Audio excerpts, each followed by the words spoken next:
I want to welcome everyone today to developing a new product with AI. We have Sunand Menon today, a brand new presenter, brand new topic, and we're very excited to have him and Stephanie with us today. So, as we get started, though, I do want to talk to you quickly about SCORE to make sure that you're taking full advantage of everything that we have to offer.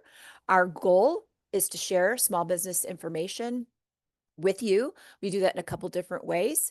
One is through the score.org website. You can find podcasts, blogs, articles, previously recorded webinars, templates that you can download, lots of great information. The other way is through our workshops and webinars. We do advertise those through our social media, through our newsletters, and on our website. The most important thing, or the most important way that we share information, is through our mentoring. And our mentors are all volunteers. They come to us with different skills and experiences that they've learned from that they want to share with you.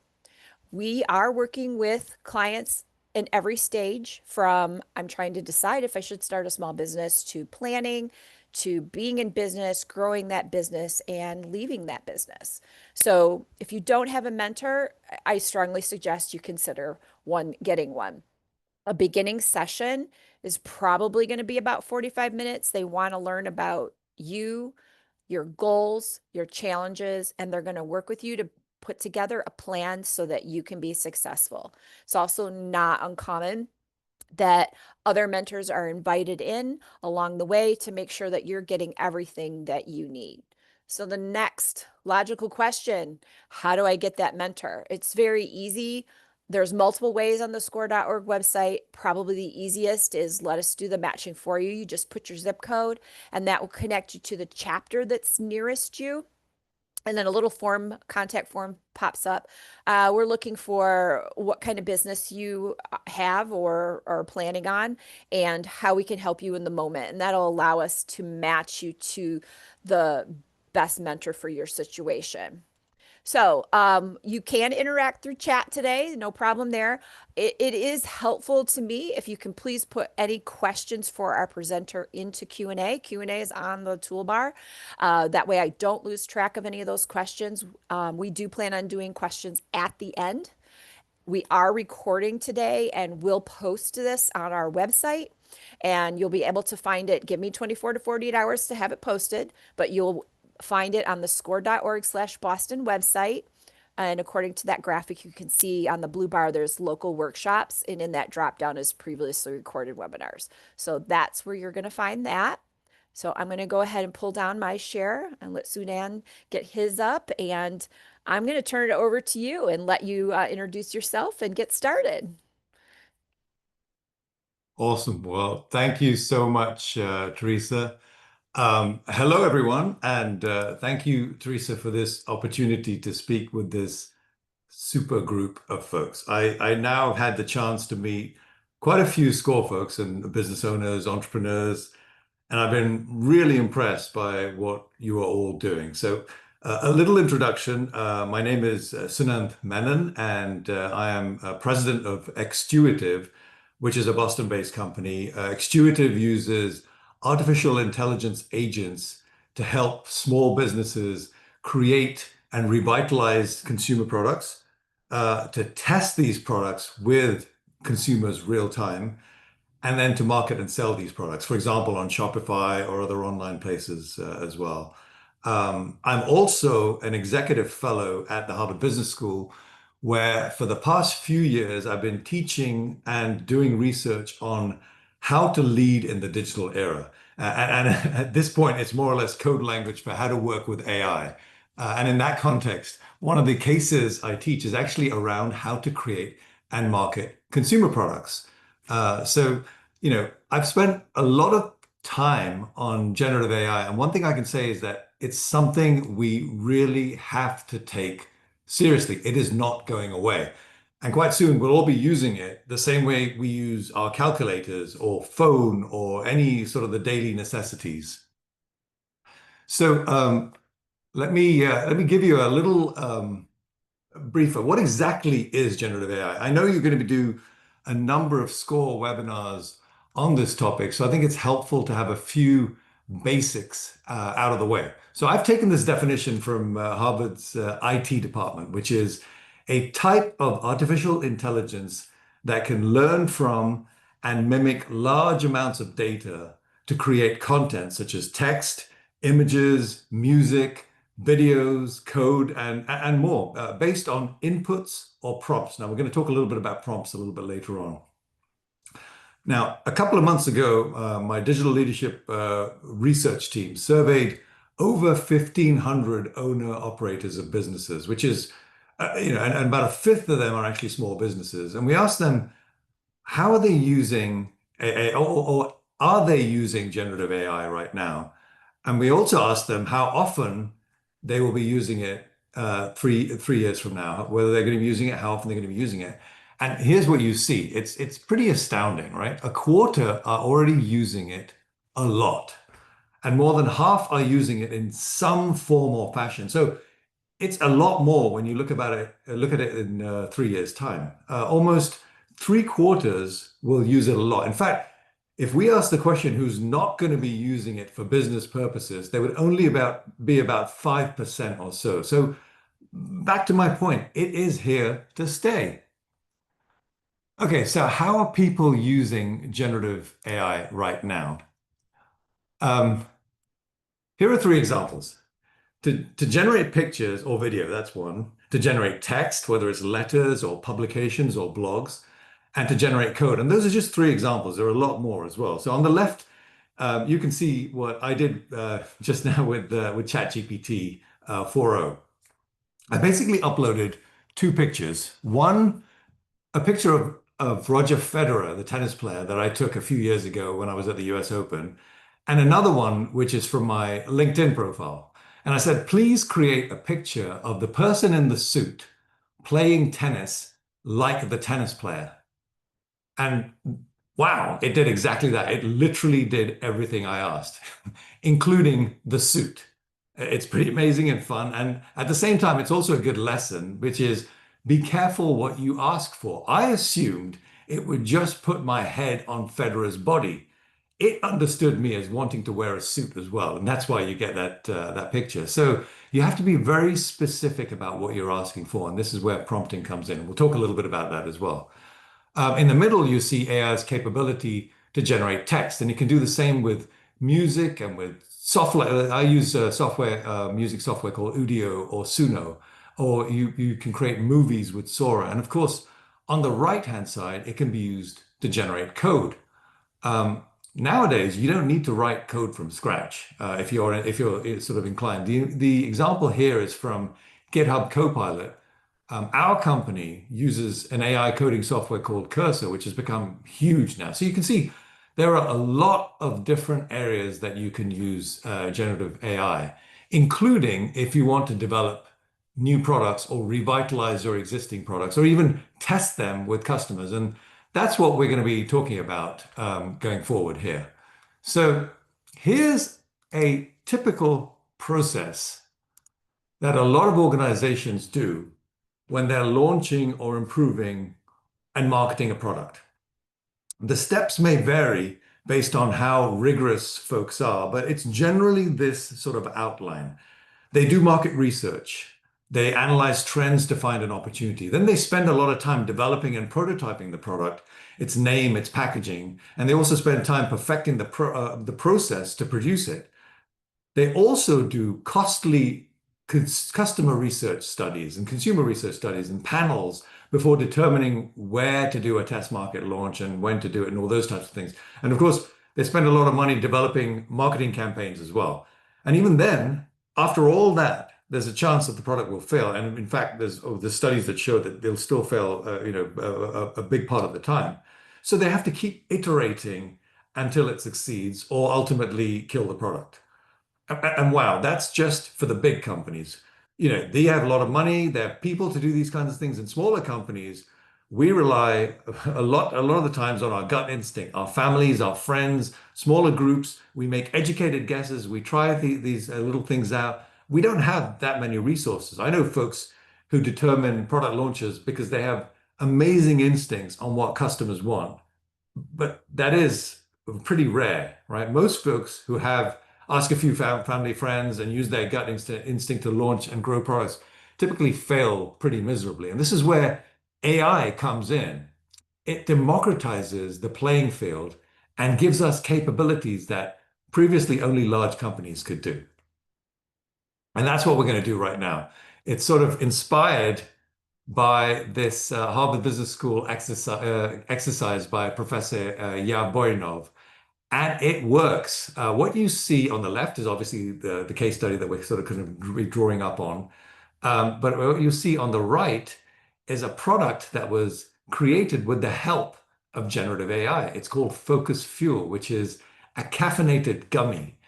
And here's what Focus Fuel managed to do. They only had 5 people, three full-time folks and a couple of contractors.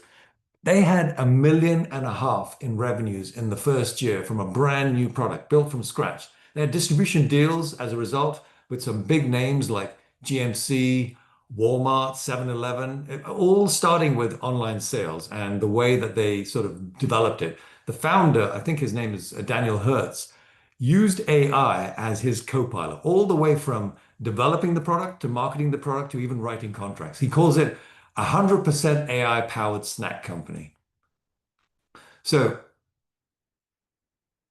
one of the key things in the start of all of this is you have to be able to write a good prompt.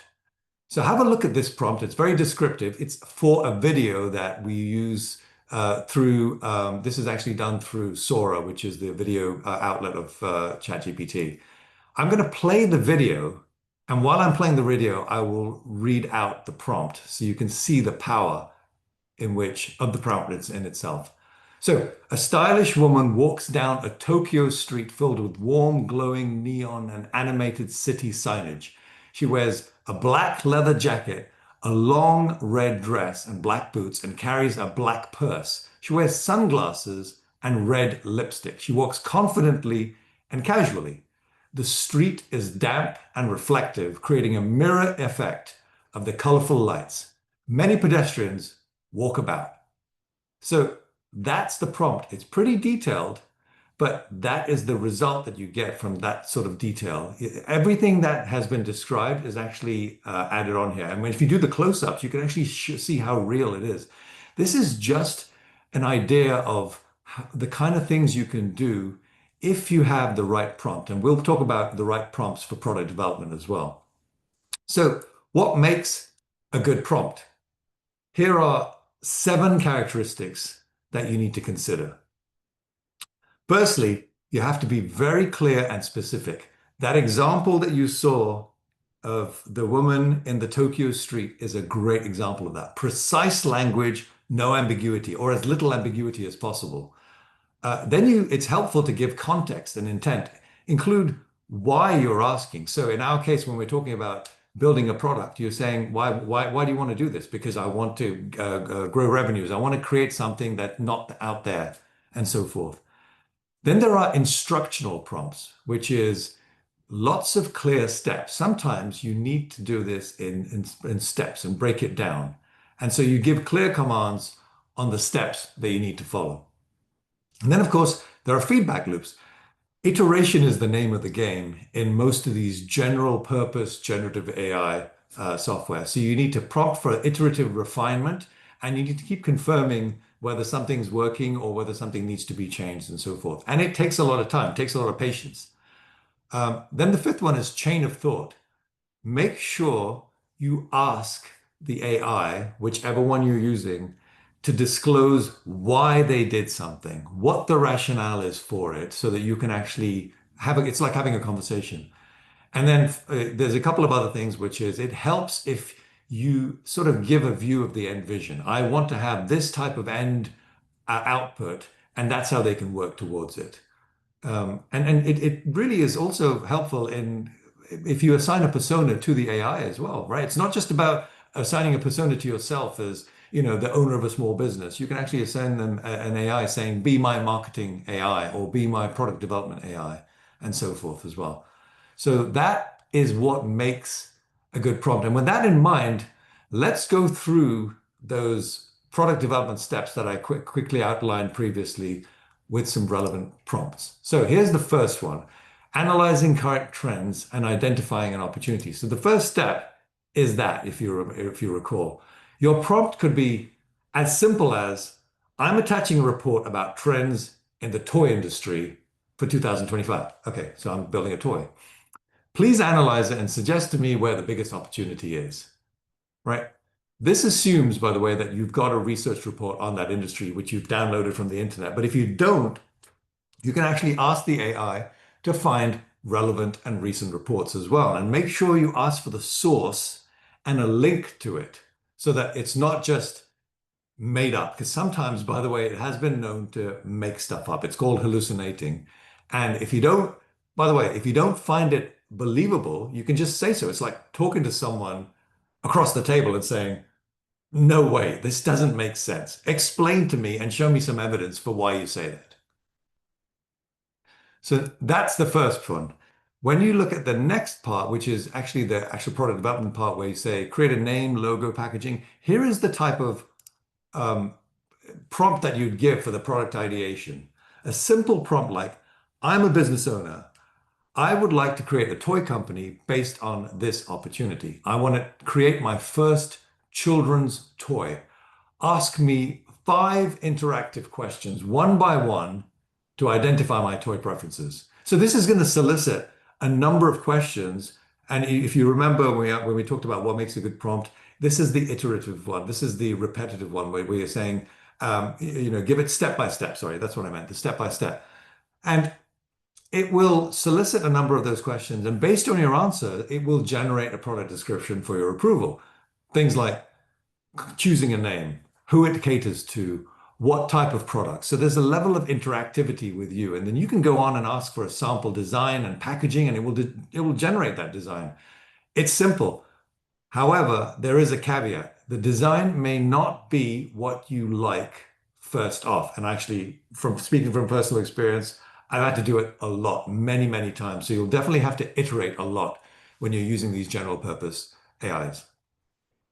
So now that you have a product, a design, and you know what market it's catering to, you can go ahead and manufacture it or do a test little product production of it. Your next prompt would go something like this. Please write the detailed specifications to manufacture this product in bulk.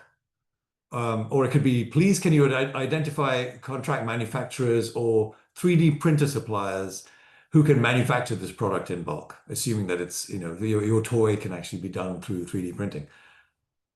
And it actually does quite a good job. Of course, it's up to you to figure out how to negotiate and how to talk to them and, timings and all those types of things as well. There's only so far that an AI can do, but at some point in time, maybe that's also possible. But right now, this is the way you do this. You'd have this, you'd have the specs, you'd send it off to the supplier, and then you'd talk about how to get it produced so you can go out and either market it or test it. So now you have the product. You now want to know where to launch it and and what the sequence would look like. So that's what you ask. But keep remembering to ask why. It's a simple question like search the internet, find the best cities, and tell me why these cities align with my audience. And keep asking why. Make sure you feel comfortable that it's not hallucinating again. I always say, reach back to your inner child and keep asking that question, why? And then feel free to ask it to critique its own choice. If it says you should launch first in Western Massachusetts, you should say, well, give me an argument for why I shouldn't launch it there and I should launch it somewhere else. And it will talk back to you and give you answers that may or may not resonate with you. So finally, as you prepare to launch, you can ask for marketing advice, such as which channels, what type of commercials to create, and what type of AI tools, and those types of things. And with the variety of AI tools that you have, you can even create these commercials. I've used Udio to create catchy jingles, for example, but you can use any number of tools as well. So a few watch outs. I'm calling them observations, but they're really watch outs. it can be very, very, very frustrating. Sometimes it's like humans, it doesn't follow your prompt. And also, given the technology used, the pictures of the prototypes you generate are sometimes not accurate, especially in spelling, because the technology actually is not reading the text. The technology is like looking at pixels. And so you have to keep iterating on this. So you have to get used to that. Iteration is a key word here. You have to continually fine-tune whatever results is generated, since it only does one thing at a time, by the way, unless you ask it for like 100 things, but typically it takes a lot of time. And so you ask one thing at a time. So you need a lot of patience. And finally, don't be afraid to push back and also inject some of your own experience to fine tune the result.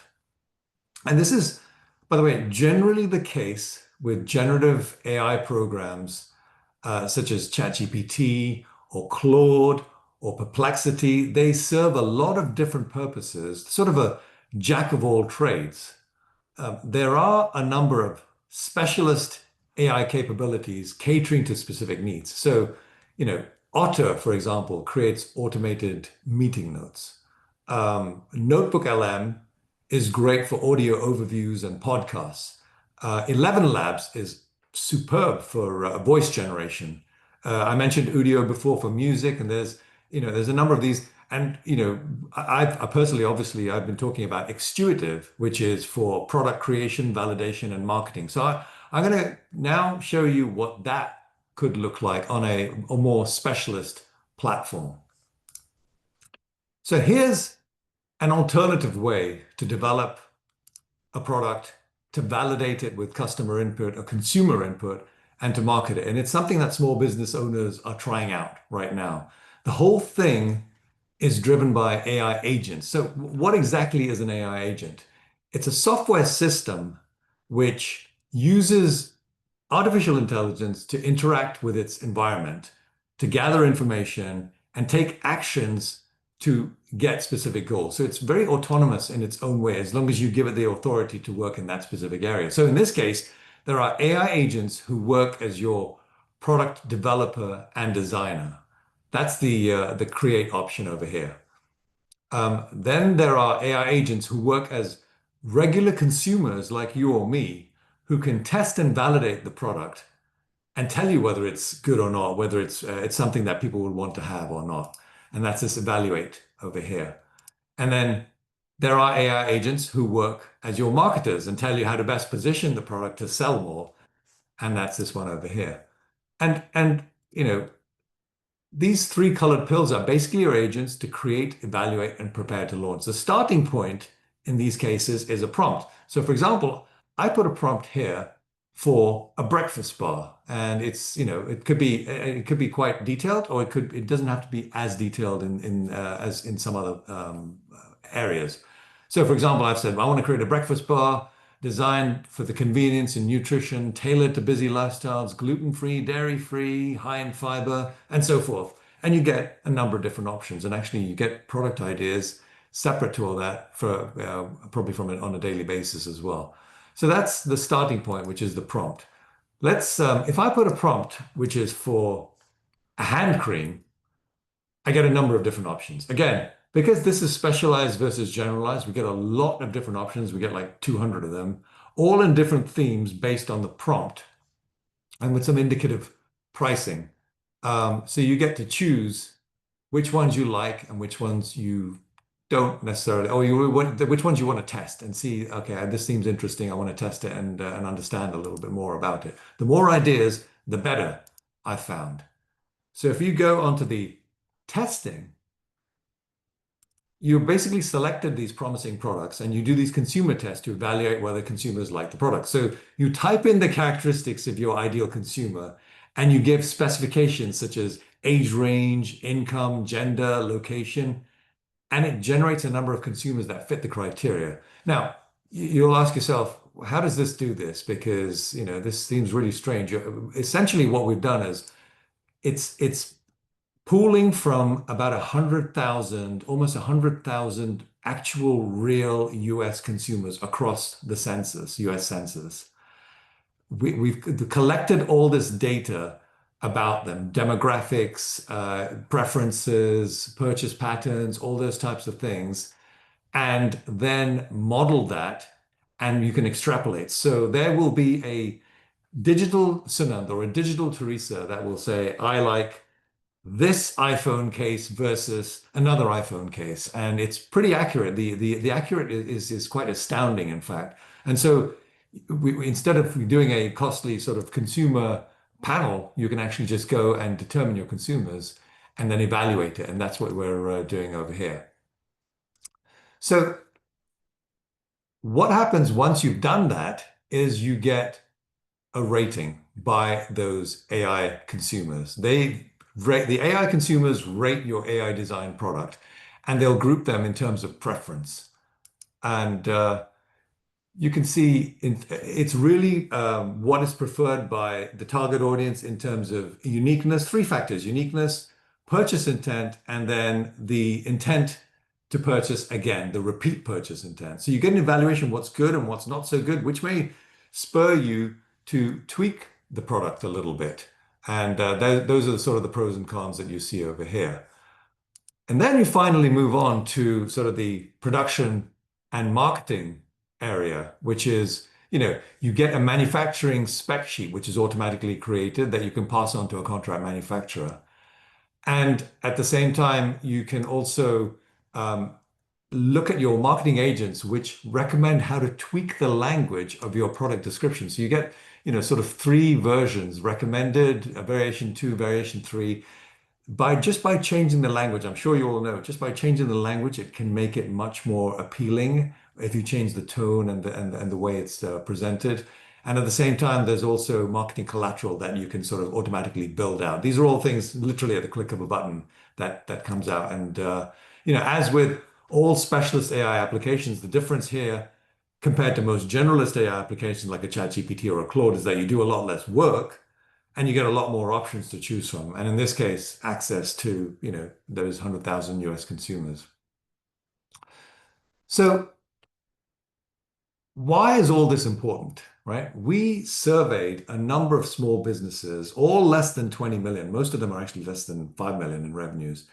And here are some of the things that were on the mind that they were hoping that AI will help solve. Getting more sales, reducing costs, perform better versus any competitors out there. The ability to just be able to say, well, here's my product. I've come up with an idea. It's really interesting. I've gone through the whole process. I want to check and see if there's anything out there. Let me go and see on Amazon or Shopify and see if there's something. And I want to be able to compare and see whether it's going to perform better than competition. And that's really, really important.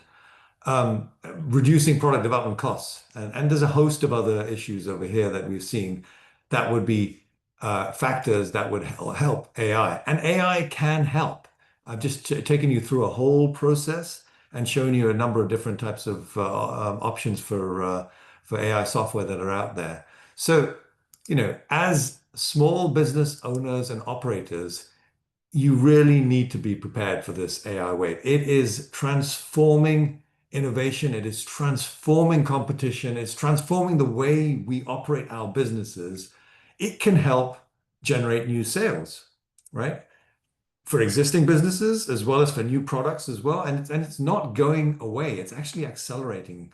And, if there are going to be people out there that are doing this. So if you don't capitalize on it, someone else is going to capitalize on it. So you, as a small business owner, need to keep developing these practical AI skills to solve these real world problems. And the fact that you're in this webinar and that you're going to be taking the other AI focused webinars says something about the fact that you are actually cultivating that mindset of curiosity and open-mindedness, and that you're willing to think about integrating AI into your daily operations. And trust me, it is going to go a lot faster than we all anticipate. It's one of those, what people call an exponential technology. And finally, the key to this is keeping on experimenting, and experimenting, because things change so quickly. So the things that I'm showing you today may, in a year's time or a couple of years' time, be very, very different. They may look very different. Some things may be improved. Some things may not exist anymore. So I think it's really important to keep trying out these things and keep staying up to date on all these things and really trying it out. It's all about getting your hands, kind of rolling up your sleeves and getting your hands dirty and trying out all these things. So with that, I really want to thank you for taking your time, your precious Friday lunchtime to take part in this webinar. I hope it's been food for thought and I hope it's been useful. I'd love to stay in touch. Um, Please feel free to scan this QR code and stay in touch. We'd love for you to actually test this product because it's in its early stages. We'd love to gain feedback. It's also, by the way, again, as I mentioned before, talk about getting your hands dirty and rolling up your sleeves. It's also a great way to build up your AI usage skills. So, this is a good way to kind of schedule a demo, access that free trial, and play around with it, and see what your creativity brings you, and see whether the consumers actually like what you've created. And as I said before, I've got my contact details here as well. Feel free to reach out directly. Very happy to get your feedback, and I consider this a sort of a learning environment where I learn from you, and hopefully there's things that are useful to you as well. With that, I want to hand it back over to Teresa, Yeah. and happy to take any questions. Yeah, I do have some questions. Let me go back here. This person is currently using ChatGPT for their Shopify store. What does Extuitive do differently? That's a great question. Thank you for asking that. I will go back to this screen over here, which is with ChatGPT. Um, One of the things which I love ChatGPT, by the way, I use it on a daily basis for any number of things. But as I've said before, from a specialist standpoint for product development and for consumer testing specifically, this is tough to do. We call it our own moat, which is we have an in-house audience of 100,000 users. It's actually around 90 or so, 95 or so, 100,000 consumers.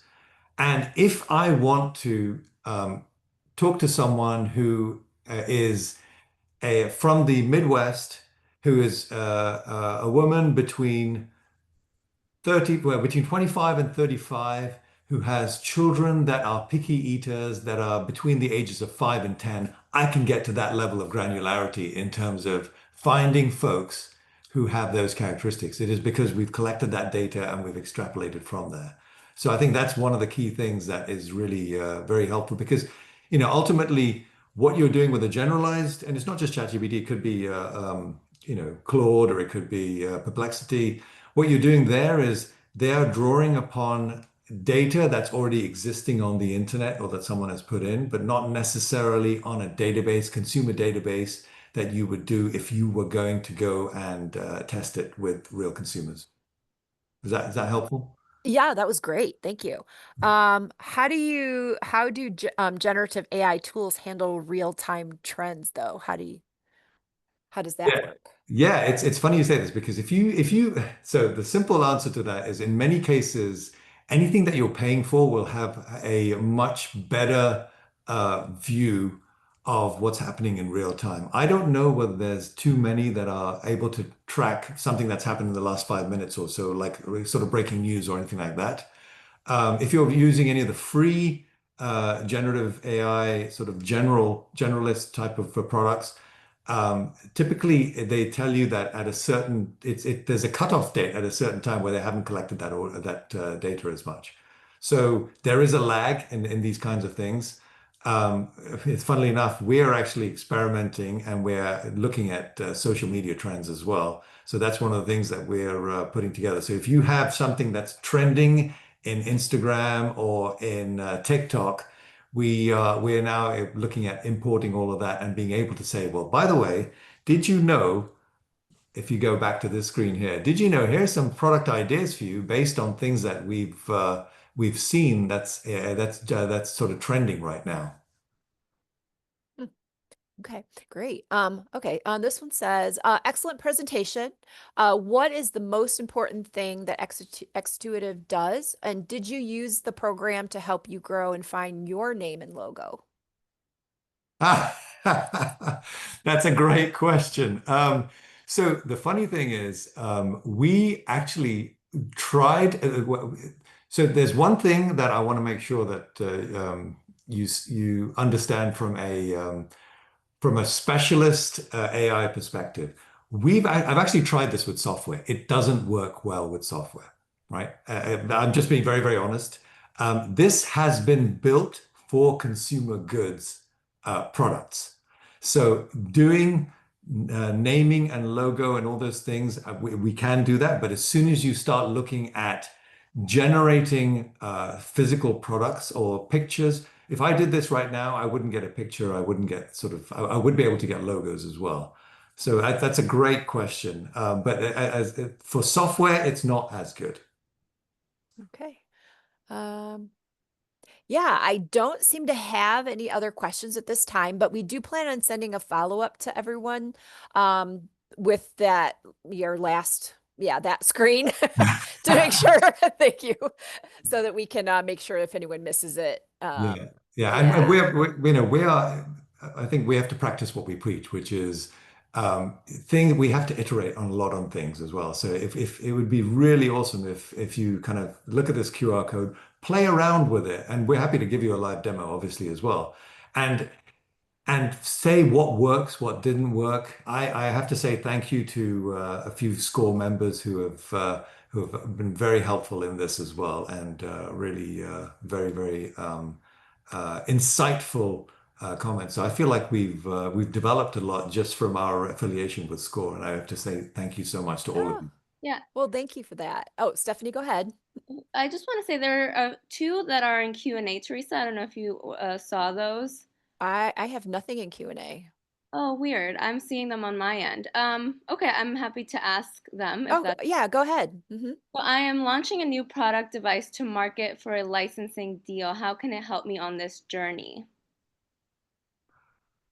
So you're launching a new product. It sounds like it's a product that they're creating and that they want to then find a way to license it. Is that right? That is what I think. Yes, Jose, if you want to So, elaborate.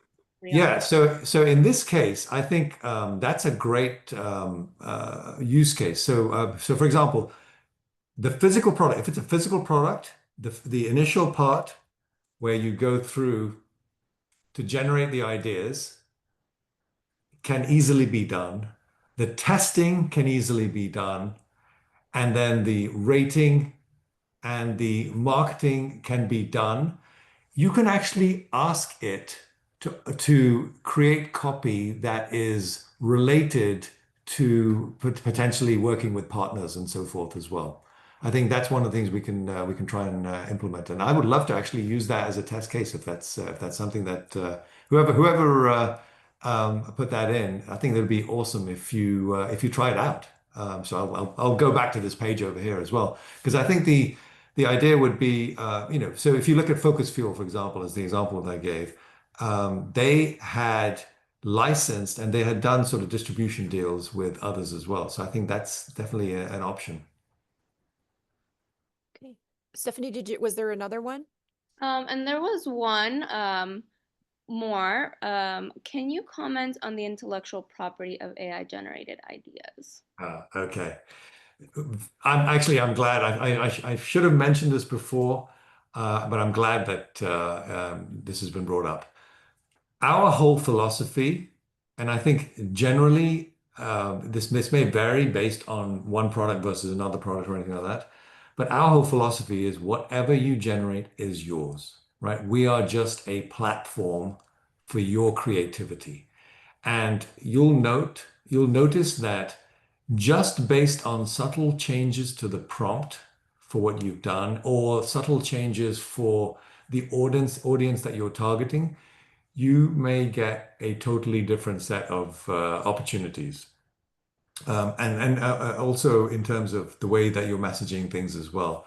The great thing I've seen, and I've done this a few times actually, um, I actually, let me see if I can, if I stop the share for a second, um, I can actually show you something that I've done with the product itself. and then you can be able to see the variety of products that we're creating. So this is my products screen, right? And it's the number of products I've created.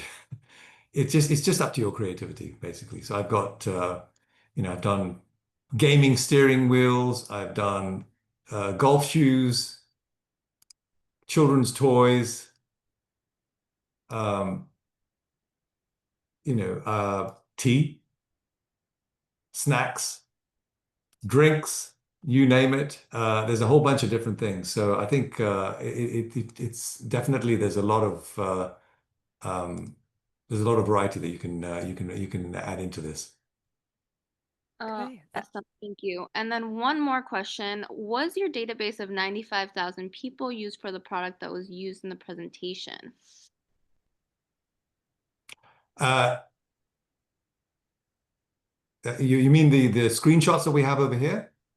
Yeah, so I think this is around who the market, who the test subjects are for when you're market testing the product. Yeah, quite frankly, those were demo ones, but I can actually again go back to this to show that, for example, a product that was created here. Um, this was done um, with those 90 odd thousand folks as well. So, for example, if I look at a noodle dish over here, I can see that the evaluation shows the number of folks where this was the whole US audience that was selected, and it was benchmarked against all these other the stuff that we had uploaded from Amazon, actually, competitors, and the audience was the general US consumer. So that's actually the total amount. So we've had a little bit of exclusion. There were 89,000. We actually did 86,000 here to get that as well. So, and that can vary. So if I look at my set of projects and I have something which is much more specific, and by the way, the reason why it takes a little time is because the computational power that you see here is quite extraordinary, and therefore it takes, you have to expect that sometimes it'll take a few minutes to calculate this. But there are a number of different. So if I look at the results here, you can see that the target panel is a different target panel here. And here's only 44,000 folks that we're testing out because it's a different age range. Here I was looking at trying to create a Sony Walkman for the of today, which you slot inside an MP3 player, for example, or you slot inside an outside. And what we figured out was people who remember Walkmans are going to be 45 and older. So there's no point in catering to a younger audience. So if you're trying to build that sort of description, that's what it would look like. So hopefully that's given you an idea. And it was a great question. I think the only way for you to really see and test and see how good this is to just test out your product. Yeah, that makes sense to me.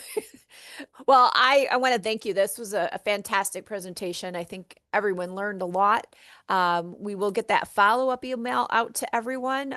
We want to thank you very much for being a first-time presenter for us and presenting this topic, and Stephanie for bringing this idea to SCORE to present to our clients.